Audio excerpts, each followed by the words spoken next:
Is it a problem? I'm not sure. Do I like it? Absolutely not. Yeah, I think when you look to the early season and then the February games, it's something that's an issue. I think every coach would like to see it pushed back. I think when we're starting in January and starting games now, I mean, that scrimmage is happening January 31st, February 1st. Games are being played February 6th. It's just too early. I do believe that we're just an irrelevant sport at that time of the year because basketball is so big that the attention is on basketball, and there really isn't a whole lot of attention on us. And you're talking some teams are going, before they get to March, I've played 4, almost 5 games now. When we get a game on TV and it's got a snow-covered field and it's right in the middle of basketball season, I'm not so sure that people are going to tune in and watch that game for a long time. That's like a third of our season, more than a quarter of our season in February. It's not a fun time for fans to enjoy the sport. It's not a fun time for the kids to be playing. The people in the stands are really the hardcore dedicated fans, and you got the parents, there to support their kids and stuff. Nobody wants to sit in 20-degree weather when it's kind of snowing, sleet, and rain, watching a lacrosse game out there. And then let's take care of our wives, our girlfriends, because they're the only ones at these February games, and we're freezing them to death. Certainly the fans, it's unbelievable when you're playing these late season games, you almost forget what it's like to play in front of fans. So when fans are out there, it's a really cool environment. Well, fans aren't coming in February. Right now it's, all right, we're going to play games in February. And I think it's not just playing games in February, it's the preseason in January that to me is a little concerning just because the weather is not great. You're playing on a hard ground, it's a physical sport. And it's difficult for our coaches. Every practice has to be planned based on the weather conditions. Okay, it's going to be cold today. We need to keep them moving the whole time. We got to keep them moving for 45 minutes. We lose the ability to stop a practice and teach for 10, 15 minutes because the guys would be freezing. We come back to school basically in, sort of in the middle of January, sort of toward the end of January. I think the public probably needs to know that our guys are wired to start lacrosse practice at that time. And so to say that we're not going to start practice until sometime in February, just for the sake of moving the season back later, fails to take into consideration the fact that these guys really want to practice, and if they're not actually practicing, they're doing something, and so we're either, and even as a team, so we're either running or working out or doing things like that, and I think if you canvass the players, they'd rather be practicing. I mean, I'm certainly one of those coaches. We're one of those programs. We start early. We have a January term. Our philosophy when we started to creep earlier and earlier and earlier in the year was to go in with a gradual approach. I think our schedule, practice-wise, I really wouldn't trade it. Even if I coached at a scholarship school again, I wouldn't trade it. I like starting this late February 1st. I think it challenged you to get everything in. I think it keeps the guys fresh in April. I mean, for us, geographically speaking, I can only speak about my program, but we enjoy playing games in February. I mean, for us, and I think all the teams in our conference, maybe outside of Air Force, it's a benefit to have teams come to us in that early part of the winter. The other piece of it is that there are games that happen in February because of the new conference considerations in terms of scheduling. There are some games that can only happen in February, and if we have to move the season back, we're going to lose those games. Certainly an option would be to have a designated start time where everyone could begin practice or begin their games. And in theory, that sounds like a pretty good idea.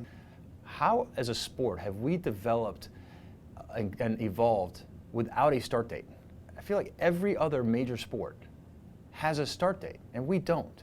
And therefore, when you don't put restrictions on coaches, this is what happens. And in the past, when the season was starting in early March, teams are only playing maybe 12 games a season though too. Now teams are playing, 14 to, the maximum number of contests a year, 17 games, in the, starting in early February and going all the way through. I mean, listen, we play less games than almost anybody, right, and have for decades. We have a very restrictive class miss policy at Notre Dame, and because we're not busing an hour away to play our opponents, midweek games are extremely difficult for us.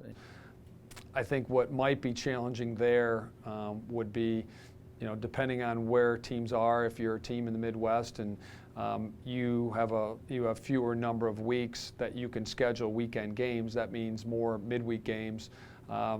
Some conferences have limitations on how much missed class you can have. If we were really worried about missed class policy, we'd play games on Sunday because we would travel Saturday, play on Sunday, and get home Sunday night. Yet we don't do that. We play Saturdays, so we play Fridays. So right now we're currently missing Friday games. Whether I'm for it or against it, we're 2,000 miles from here. We can't play midweek games. I think the idea of playing once a week, we have, I think, 1, maybe 2 midweek games all season.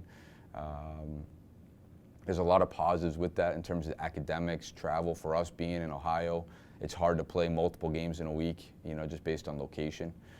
We don't want to encourage missing classes, I get that, but it's a part of the process. Other sports miss a lot more classes, baseball and softball, certainly, basketball and ice hockey, and their men graduate. Can the Eastern schools play a few more midweek games? Sure. I'm a proponent of travel partners. When we were in the same league with Air Force, I proposed that we play Friday and Sunday. You could save 2 weekends if it's a 6-team league. I watch our hockey team do it for 20 some odd weekends, play Friday night and Saturday night, and it's a much tougher game than lacrosse is when it comes to physicality and just brutality and tiredness and all that stuff. We could do it. We're all just paranoid and we're all control freaks, and we want to do what we think is best, and then when it doesn't go our way, we say, oh, well, we should do it the other way. I think that's one way to sandwich now 2 games in a weekend and it's only 1 travel, where you're going to stay in a city for two nights, or you're going to go to relatively close places. We still are playing the same number of games in March and April and May when the weather's better.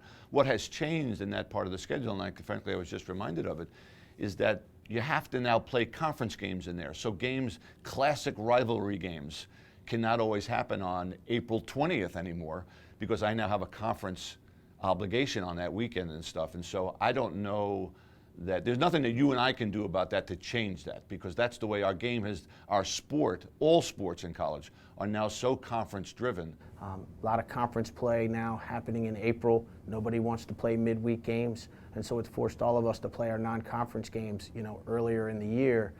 The midweeks are, they're really more for the hunter than the hunted, I think, and that's something that it's really tough because, you look at some of these, the big upsets very often are on a Tuesday night. The coaches are starting to move towards having a 1 game a week, the football model. There's certainly arguments that could be made for it from academic reasons. There's less midweek games, our men miss less class. But there is no question, the only ones who want this are the coaches. Our game is still controlled by the coaches when you talk about scheduling, especially. And so when you look at that and you look at the importance of each and every game, whether it's a league championship game or the first game of the season, on February 6th, whatever it might be, they're all counted equally when the NCAA committee convenes, and so the ultimate goal is to make the tournament, make the Final Four, win a national championship. But it's frustrating, I would think, from a national perspective, to have a game that you play on February 7th or 13th with terrible weather impact potentially getting into the NCAA tournament or your seeding. So wouldn't you rather see games played in good weather or better weather than February, and having those meaningful games played on a more level playing field without the impact of weather? It's unfortunate that for the current state of affairs with the programming and the scheduling, that as soon as the weather really gets nice, 75 or 80% of the programs are putting their equipment away and putting it down, and their season's over. And we're really missing the boat as a sport, marketing our sport because of this. Yeah, I think the big thing when you think about the end of the season, you've got the beautiful weather and great crowds. It started, when I first started getting into coaching about 9 years ago, when teams bumped the season up early, you lost a lot of those great midweek games at the end of the season. I think that's something professionally as a Division I coach in ranks we should look at. Let's make this a spring sport again.